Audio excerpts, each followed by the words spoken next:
Aujourd'hui, on veut partager avec vous un commentaire littéraire sur le poème Jardinière de ma mémoire de Nadia Twain.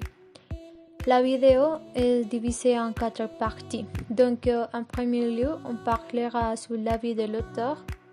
En deuxième lieu, on analysera comment le conflit israélo-libanais est présent dans le poème. Après, on abordera la liberté du Liban. Ensuite, on présentera les centres d'appartenance de l'auteur. Et finalement, on va discuter sur les figures de style de ce poème. Nadia Twain était une auteure libanaise qui est née à Berlin le 8 juillet 1935 et elle est morte le 20 juin 1983 à Beyrouth. Son père était un diplômé et un écrivain de la religion russe et sa mère était française. En plus, elle était bilingue et elle considérait qu'elle appartenait à deux cultures. Twain a étudié à la faculté de droit de l'université Saint-Joseph, mais elle a arrêté ses études en 1954 quand elle s'est mariée avec Ganesh Twain, journaliste et député de Beyrouth, qui a été plus tard ambassadeur du Liban à l'ONU entre 1977 et 1982. Après, ils ont eu 2 enfants, Chevron, qui a été assassiné en 2005, et Makram, qui est mort dans un accident de voiture. Twain a eu aussi une fille qui s'appelait Naila, et elle est morte quand il avait 7 ans du cancer.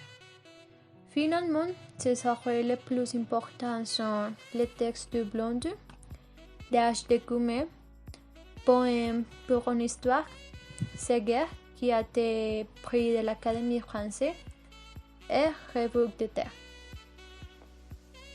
Première, conflit israélo-libanais. La terreur pour le Moyen-Orient, en particulier le Liban, a combattu. Ce poème est une façon d'exprimer métaphoriquement le conflit armé en 1978, où Israël a occupé une partie du territoire libanais dans le cadre de l'opération Litanie. Plus de 1000 civils sont morts pendant la guerre. Ainsi, elle dit dans les 3 premières lignes, ils sont morts à plusieurs sur une même potence qu'un même territoire. En disant ils sont morts, elle parle de son peuple libanais, qui ont fait face aux attaques de 2 antagonistes en conflit intermittent depuis les années 80 dans le cadre de la guerre du Liban. C'est pour cela qu'elle utilise ces paroles, afin de montrer la souffrance de son lieu de naissance, qu'elle reconnaît dans le poème comme une potence qu'on nomme territoire. L'horreur et menace de la guerre.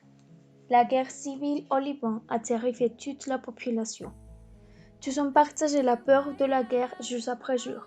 Alors, la vie à cette époque-là pour le peuple était traduite aux conflits armés.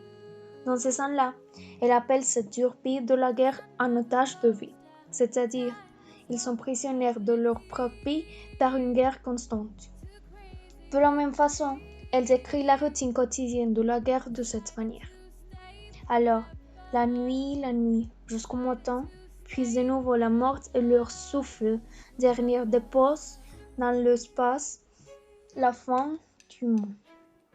La terre de l'harmonie, c'est le système libanais et le gouvernement qui souffrent de grands problèmes, mais ce système s'est ouvert à des améliorations dans la mesure où la liberté politique et religieuse et la volonté du peuple. Un petit exemple du poème, c'est alors la nuit jusqu'au matin, puis de nouveau la mort et leur souffle dernière dépose dans l'espace de la fin du monde. Cet exemple, c'est le peuple du Liban veut que celui-ci reste unique et démocratique, protège les libertés et les droits de tous les citoyens et c'est un modèle de société pluraliste et libre. Se reporte à ce passage car l'auteur reflétait qu'il veut la liberté de tous les pays et que la violence qui régnait à ce moment-là a diminué. En deuxième lieu, l'élévant en étant que les principales sources d'inspiration, c'est-à-dire que l'élévant sera donc un exemple à suivre pour toute la région arabe qui souffre profondément de l'extrémisme, de l'intolérance et des crimes commis au nom de la religion, qui chassait les gens de Jésus, ignorant le principal de la coexistence et de la dignité humaine. Le modèle vivant sera la tolérance, de non-violence et d'humanisme. Un petit exemple du poème, c'est comme on ferme une porte lorsque le vent s'élève, ou que la mer vous rentre par la bouche.